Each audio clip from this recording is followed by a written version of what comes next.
Did you know many celebrities like Dolores Hart left the industry due to religion? Some risked careers to follow their convictions. Others walked away from fame entirely to answer a higher calling.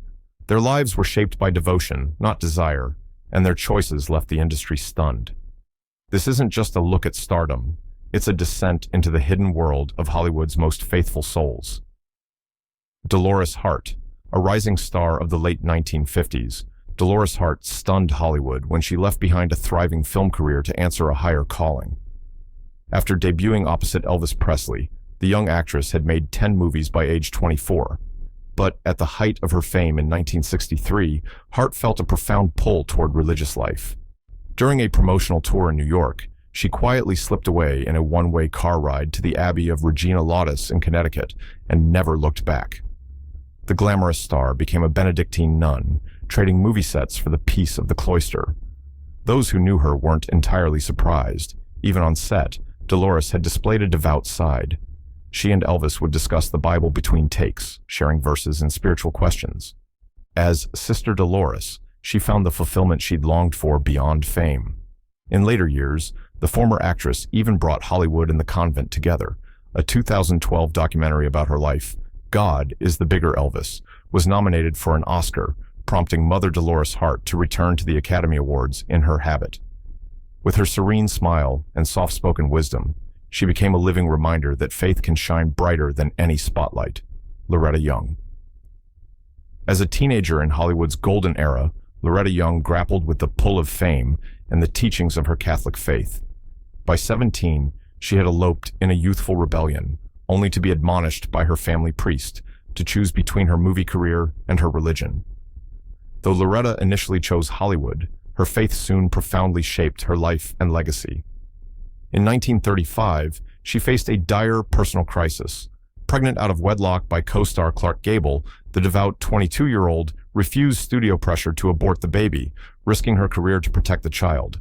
She secretly gave birth to a daughter and arranged a cover story of adoption rather than violate her conscience. Young's moral resolve cost her a studio contract, yet she never wavered. On set, Loretta became known for enforcing a strict code of conduct, even installing a swear jar to fine crew members for profanity. Colleagues who cursed in her presence might find her sweetly holding out the box, expecting a contribution to charity and penance. Despite the industry's cynicism, Young's genuine piety earned respect. She often began film shoots with prayer and selected roles that upheld her values, even accepting suspensions rather than perform in objectionable films. After winning an Oscar and hosting a successful TV show, Loretta dedicated her later years to daily mass and Catholic charities. Bing Crosby. Bing Crosby's mellow voice made him an American icon, but it was his steadfast Catholic faith that truly guided his life behind the scenes. Raised by a devout mother, Bing attended Jesuit schools in his youth, an upbringing that instilled in him discipline and devotion. As his fame skyrocketed with hits like White Christmas, Crosby quietly remained a regular churchgoer and a family man of deep belief. Hollywood took notice of his wholesome image, famously casting him as Father O'Malley, the kindly priest in Going My Way. The role won him an Academy Award and solidified his reputation as one of Hollywood's most devout Catholics. It wasn't just an act. Crosby genuinely embraced the virtues he portrayed. When he married, he stayed married, one biographer noted, of Bing's commitment to the sacrament. He welcomed 7 children and raised them in the church, insisting on grace before meals and mass on Sundays, even amid a glittering Hollywood lifestyle. In 1935, at the peak of his early fame, Bing recorded the hymn Silent Night on the condition that all royalties go to charity, a decision that spoke volumes about his conscience. Decades later, the world was reminded of Crosby's humble faith when he died after a game of golf in 1977. He left instructions for a simple Catholic funeral mass, closed to the public, eschewing any star-studded fanfare. Jimmy Stewart. Jimmy Stewart's wholesome everyman persona on screen mirrored a deep-rooted faith off-screen. Born into a devout Presbyterian family in small-town Pennsylvania, Stewart was raised by a father who sang in the church choir and taught him the importance of prayer. Throughout his life, the soft-spoken actor remained a regular churchgoer and upheld the strong morality that endeared him to Americans. Stewart's faith truly steadied him during World War II, when he served as a bomber pilot flying harrowing combat missions. As he departed for war in 1941, his father tucked a well-worn copy of Psalm 91 into Jimmy's jacket pocket with a note. "I am banking on the enclosed copy of the 91st Psalm. I feel sure that God will lead you through this mad world." Those verses of protection became Stewart's constant companion in the skies. After the war, he returned to acting with a new perspective. On the set of It's a Wonderful Life, filming the famous scene of George Bailey's desperate prayer, Stewart was unexpectedly overcome. As he spoke those words, he felt the loneliness and hopelessness of people who had nowhere to turn, and his eyes filled with tears. The raw emotion audiences see in that pivotal moment was Jimmy himself, moved by the power of that prayer. Stewart carried that reverence into peacetime life, serving as an elder at his Presbyterian church, and even writing heartfelt poetry about his dog that doubled as reflections on faith and love, Barbara Stanwick. Barbara Stanwick's life was marked by hardship and resilience, and by a belief that, as she once said, we must believe in God, or we will have no world. Orphaned as a child and tempered by a Dickensian upbringing, Stanwick learned to rely on inner strength and faith early on. In 1928, as a young Broadway star, she married actor Frank Fay, a devout Catholic. For love of him, Barbara converted to Roman Catholicism. Though that tumultuous marriage ended in 1935, the spiritual seed had been planted. In the 1950s, during the This I Believe radio series, Stanwick penned an essay revealing how faith carried her through trials. She described being trampled by a horse on set, told she might never walk again, and how faith replaced fear as she forced herself to her feet and miraculously recovered. "I believe that faith is stronger than fear and can conquer it," she affirmed, crediting prayer and grit for defying the doctor's dire predictions. On screen, Stanwick often played strong-willed women, but off-screen she acknowledged a higher strength guiding her. Colleagues noted that despite her tough-talking image, Barbara would slip into the back of Hollywood churches to light candles in thanks for her success. In her later years, she devoted herself to quiet charitable work, reflecting the compassionate side of a star known for hard-boiled roles. Barbara Stanwick's journey was complex. She did not wear piety on her sleeve, yet those closest to her felt the steady influence of her private faith. In her own words, believing in God was essential, the invisible backbone that made this fiercely independent woman unbreakable. Spencer Tracy. Spencer Tracy's conscience was shaped by a strong Catholic faith and a fair amount of Catholic guilt that followed him throughout his life. Educated by Jesuit teachers in his youth, Tracy once considered the priesthood before the acting bug bit him. He rose to fame as one of Hollywood's finest actors, but never shed the influence of the church on his personal decisions. In 1923, Tracy married Louise Treadwell in a Catholic ceremony, and even as their relationship strained over the years, he refused to break the marital bond. Divorce was not an option for Spencer, a strict Catholic who believed deeply in the vow, "till death do us part," and so he remained legally married to Louise until his dying day. This moral conviction cast a long shadow over Tracy's celebrated long-term romance with Katharine Hepburn. His faith would not permit public acknowledgement of their love, nor the ending of his first marriage. Friends observed the torment in Spencer's eyes as he balanced devotion with desire. That inner conflict also fueled some of his greatest performances, lending them a palpable gravity. Tracy often gravitated to roles that reflected his values. He won an Oscar as Father Flanagan in Boys Town, 1938, then made a remarkable gesture, giving the golden statue to the real Father Flanagan and the boys' home as a tribute. Indeed, Tracy played priests with memorable empathy, from San Francisco to the Devil at 4 o'clock. Those who knew him well say Spencer found solace in the confessional and at daily mass, especially in later years when ill health loomed. Jane Wyman. Jane Wyman's journey took her from Hollywood stardom to heartfelt Catholic devotion in midlife. The Academy Award-winning actress and first wife of Ronald Reagan converted to Roman Catholicism as an adult in 1953, an experience that she embraced with characteristic determination. Wyman became a Third-Order Dominican, a lay member associated with the Dominican order, and was so fervent in her new faith that she was buried wearing the habit of a Dominican nun decades later. Her conversion followed a period of personal turmoil. 2 divorces and the tragic loss of her infant daughter had left Jane seeking deeper meaning. She found it in the Catholic Church. After entering the faith, Wyman famously never remarried, choosing to live out church teachings on the indissolubility of marriage. Instead, she poured her energies into charity. Parishioners at her church in Palm Desert often saw Jane quietly praying at daily mass. She donated $100,000 to build her local Sacred Heart Parish church and was known for funding Catholic schools and hospitals anonymously.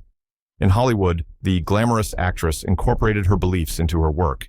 She produced and starred in uplifting projects and later hosted a successful TV show, ensuring each episode ended with a moral message.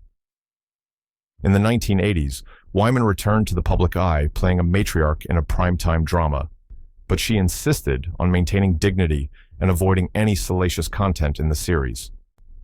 Anne Blith. Anne Blith, known for her gentle roles and angelic singing voice, built her career on a foundation of Catholic faith. She was raised by a devout Irish Catholic mother and remained a devout Catholic her whole life. Hollywood in the 1940s could be a moral minefield, but Blith navigated it with grace and principle.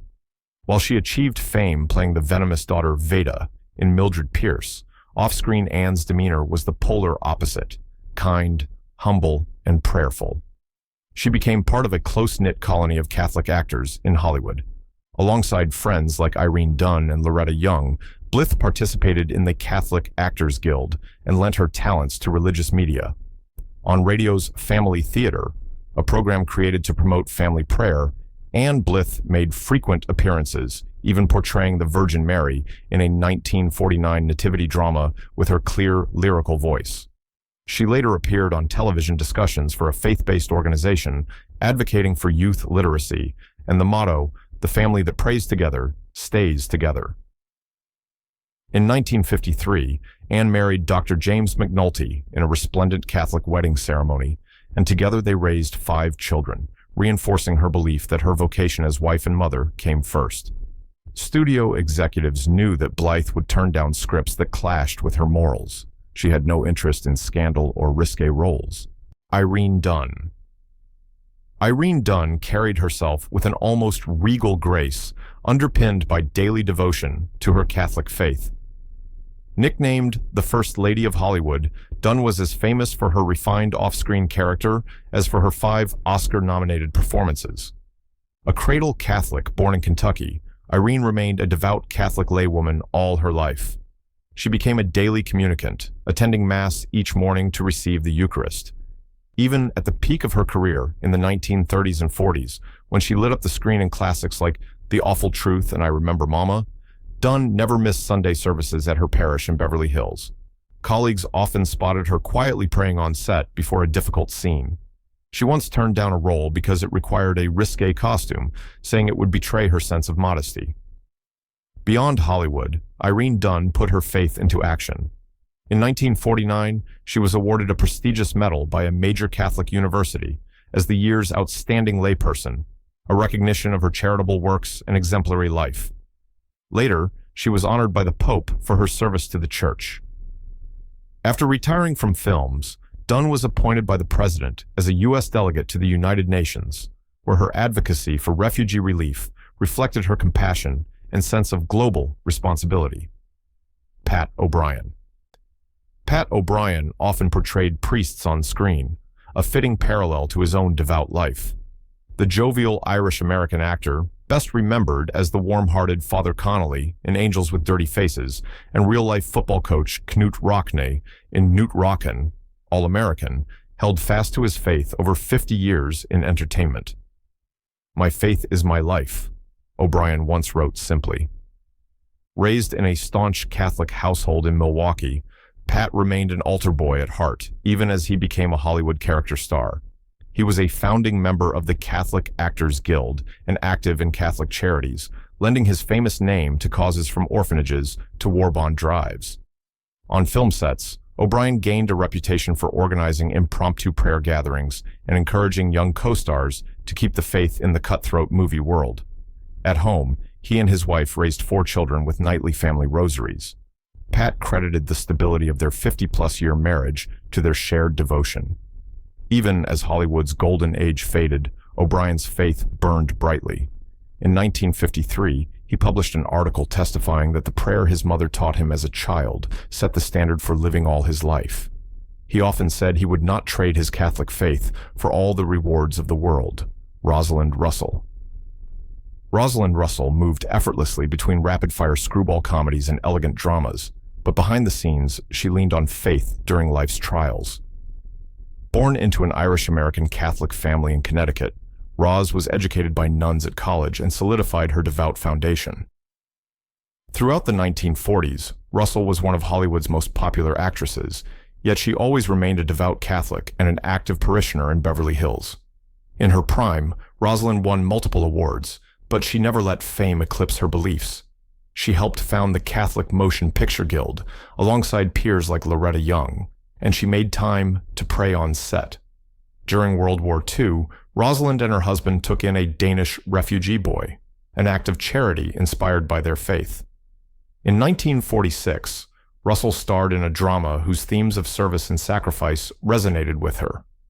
Later in life, when she played a Mother Superior opposite Haley Mills, Rosalind infused the character with warmth drawn from nuns she admired in real life. Off-screen, Russell faced her own hardships, a long battle with rheumatoid arthritis and a bout with breast cancer. She credited prayer and her stalwart Catholic creed for giving her strength. "I believe in the power of faith when things look hopeless," she told a reporter during a low point, recalling how a friend's agnostic husband found God after surviving a plane crash, a story she shared in a Christian magazine. In 1973, the Academy honored Rosalind Russell with a humanitarian award for her charitable work. Gary Cooper. Gary Cooper, the laconic cowboy of countless westerns, underwent a profound spiritual transformation in his final years. For most of his career, Cooper was seen as a man's man, a tall, quiet westerner who embodied American grit in films like High Noon and Sergeant York. Privately, however, Cooper wrestled with personal turmoil in the 1950s. He had been raised with a simple Protestant background in Montana, but faith had not been central to his adult life. That began to change after a fateful trip to Rome. In 1953, while in Italy to promote a movie, Cooper brought along his wife and daughter to the Vatican. Meeting the Pope and touring holy sites stirred something in him. As the years passed, the actor, who had strayed in his marriage and suffered ulcers from stress, started seeking solace beyond Hollywood's hollow lights. He quietly began attending church with his family more regularly, sitting in the back pew, head bowed. His daughter later noted that he did this of his own accord, looking for some more stability in life. In April 1959, at age 57, Gary Cooper took the life-changing step of being baptized and formally entering the Roman Catholic Church. He told friends it was the best thing he ever did and wondered why he hadn't done it sooner. The conversion brought Cooper a palpable peace. Not long after, he was diagnosed with cancer. As his health declined, the newly minted Catholic demonstrated remarkable grace. What helped him most was his religion, his wife said of those difficult days. Bedridden, Cooper prayed the rosary and made his confession. "I know that what is happening is God's will. I am not afraid of the future," he told his family calmly. Rock Hudson. Rock Hudson's final act was one of reconciliation, turning back to the faith of his youth as he faced mortality. In the 1950s and 60s, Hudson was the epitome of the handsome leading man, starring in glossy romances and comedies. He had been raised Roman Catholic, though in his young Hollywood days, he rarely practiced and even at times called himself an atheist. The realities of being a closeted gay man in that era perhaps made him feel distant from the church. However, those who knew Rock described an innate kindness and a certain reverence just beneath his jokey exterior. In 1984, Hudson was diagnosed with AIDS at a time when the disease was a virtual death sentence and carried great stigma. As his health deteriorated, something in Rock shifted. Old friends like actress Susan Stafford reached out to support him. In Rock's final weeks in 1985, Stafford, herself a devout Christian, arranged for a Catholic priest to visit Hudson's bedside. The man who had been nominally Catholic as a boy now welcomed the priest's prayers. According to Stafford, Rock made a heartfelt act of contrition and accepted Christ just hours before he died. He even received the sacrament of the anointing of the sick, the church's final blessing. His publicist noted that a week before Hudson's passing, he had quietly asked for a priest, indicating an end-of-life return to the faith he'd long set aside. On October 2nd, 1985, Rock Hudson passed away at 59. At his funeral in Los Angeles, there were as many nurses and priests as movie stars in attendance, all praying for the gentleman who had rediscovered hope in God at the end. Cludet Colbear. Cludet Colbear, elegant and witty, quietly lived by the values instilled from her Catholic upbringing. Born in Paris and christened Émilie Claudette Chauchoin, she immigrated to New York as a child and was raised in a French Catholic family. Though Colbert rarely trumpeted her religion publicly, those close to her knew her faith ran deep. In Hollywood, Claudette became one of the brightest stars of the 1930s, winning an Oscar for It Happened One Night. Amidst that dizzying success, she kept her feet on the ground. She attended Mass at times at Good Shepherd in Beverly Hills and was friendly with the community of Catholic actors. Her name appears among the members of the Catholic Actors Guild in the wartime years. On film sets, Colbert's professionalism was legendary. She treated everyone with fairness and warmth, reflecting the golden rule she'd learned as a girl in catechism class. She also had an eye for scripts that affirmed virtues. In Madame X, one of her later projects, Colbert insisted that the redemptive, moral elements of the story be emphasized over any sensationalism. Throughout her life, she was generous, but preferred her charitable works be done discreetly. Friends recall her writing checks to Catholic orphanages and sending funds back to support a church in the village in France where she was born. In 1961, Claudette retired to a peaceful life with her second husband in Barbados. There, every Sunday, the glamorous actress could be seen slipping into a wooden pew at St. Dominic's Church. Gene Autry. Gene Autry, Hollywood's singing cowboy, carried a down-home Christian faith as surely as he carried his guitar. One of the most beloved stars of westerns and radio, Autry became famous for his cowboy code of ethics, a set of 10 principles he expected every cowboy and fan to live by. Among them were directives that a cowboy never takes unfair advantage and that a cowboy is free from racial and religious intolerances. Implicit in Autry's cowboy code was the kind of golden rule morality taught in Sunday schools across America. In fact, Gene Autry did grow up going to church in Texas and often credited those early lessons for his strong sense of honor. As his fame grew in the 1940s, Autry found ways to blend entertainment with inspiration. He recorded Here Comes Santa Claus and secular hits, yes, but also albums like Gene Autry Sings Songs of Faith. He put his warm baritone to hymns like Peace in the Valley and Bless This House, bringing gospel music to mainstream audiences. On his popular radio show Melody Ranch, Gene would occasionally sign off by saying, "May the good Lord take a liking to you." During World War II, Autry served in uniform and was often seen strumming a guitar and softly singing "The Bible on the Table and the Flag Upon the Wall" to homesick soldiers, reminding them of the faith and values back home. In his movies, Autry's characters frequently paused to say grace or quote scripture, unusual touches that endeared him to family audiences. Later in life, the multimillionaire cowboy turned businessman never lost his folksy piety. Greer Garson. Greer Garson's poised exterior belied a deep personal faith. Friends recall her quoting scripture from memory in her later years. The red-haired British actress, famed for Mrs. Miniver and her dignified demeanor, came to a more fervent Christianity after she moved to America. Raised Anglican in Northern Ireland and England, Greer had always been spiritual, but it was in mid-life, after surviving the Blitz in London and finding love in Texas with her husband, that she truly blossomed in faith. Settling in Dallas in the 1960s, Garson joined a Presbyterian congregation and became, as her pastor described, a real solid Christian whose life was characterized by worship, generosity, and good works. Garson attended services every Sunday, often reading the lesson from the Bible in her refined voice. She didn't just attend, she participated. The Oscar-winning actress taught an adult Sunday school class, sharing insights from literature and relating them to the Gospels. In her ranch community, she organized charity drives for hospitals and was known to sit by the bedside of sick friends, reading them their favorite psalms.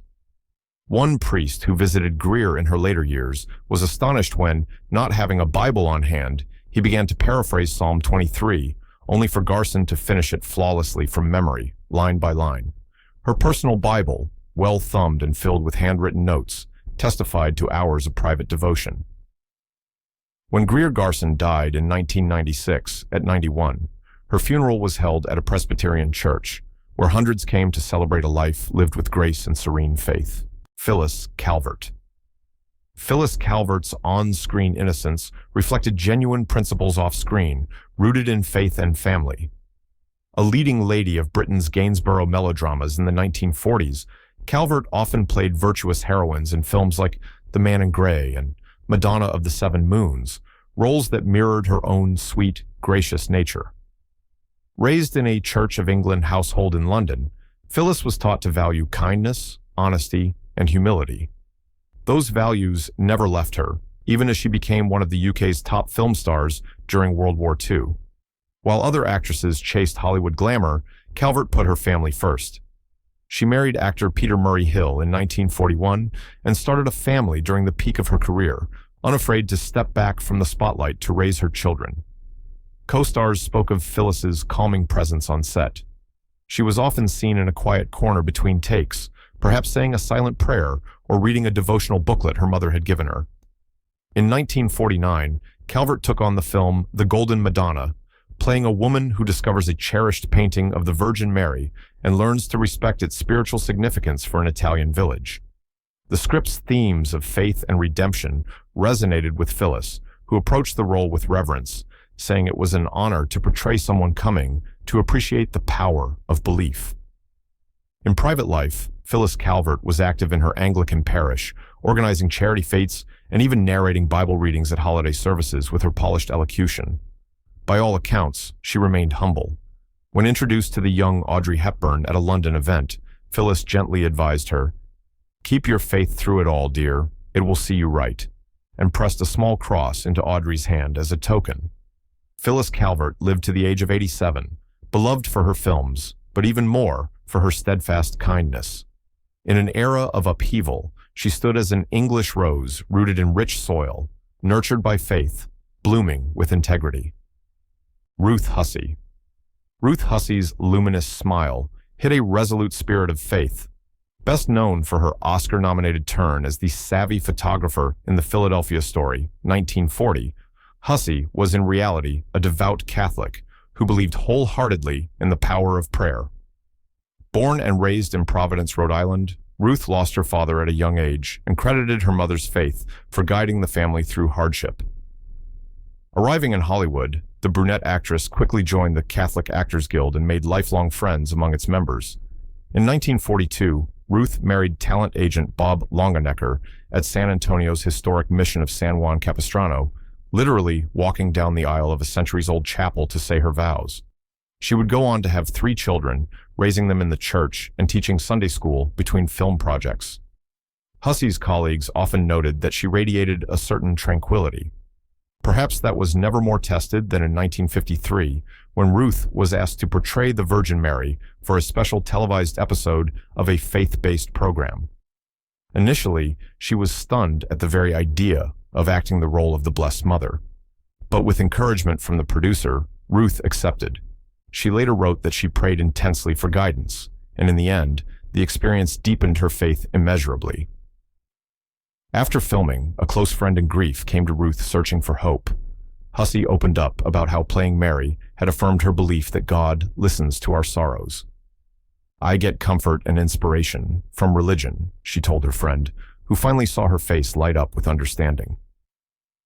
Ruth Hussie spent her later years involved in prayer groups and Catholic charities in California. When she died in 2005 at 93, her funeral mass was filled with family and friends singing her favorite hymn, the Magnificat, "My soul doth magnify the Lord."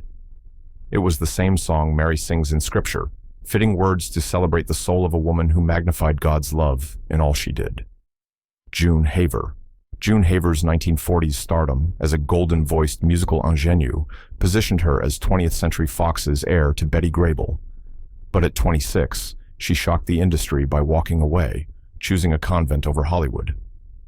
Raised Protestant in Illinois, Haver converted to Catholicism at 18, immersing herself in charity and donations. Personal crises deepened her faith. A first marriage's annulment denial and her fiancé's sudden death led her to volunteer at Santa Monica's St. John's Hospital, praying alongside Sisters of Charity.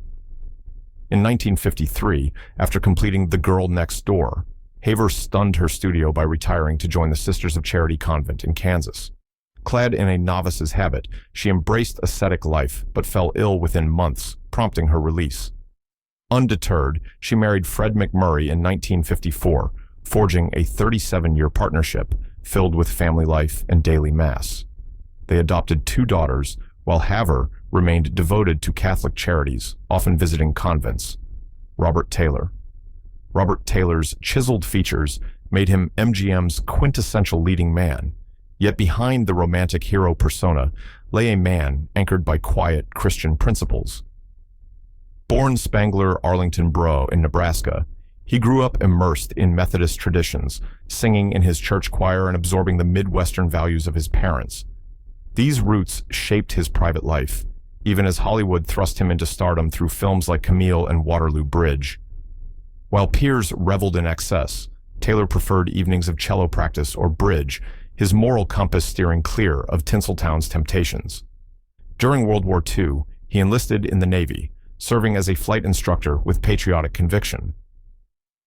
Years later, filming Quo Vadis in Rome, Taylor found himself moved by the story of early Christian martyrs. His character's conversion mirrored his own reverence for faith. He received a papal blessing on set, a moment he described as profoundly grounding. As Hollywood's golden age waned, Taylor evolved into an elder statesman of cinema, his dignity intact. Privately, he deepened his spiritual journey, attending Presbyterian services with his wife during his final years. Diagnosed with lung cancer, he faced illness with the stoicism of his screen heroes, drawing strength from lifelong beliefs. His 1969 funeral reflected his unpretentious nature, a simple Westwood church service featuring hymns like "Abide with Me." No spectacle, just scripture and quiet remembrance. In an era of shifting morals, Robert Taylor's life remained a testament to enduring integrity, proving that faith could coexist with fame. The polite Nebraskan boy, shaped by church pews and family virtues, never truly left. He simply learned to navigate stardom without losing his soul.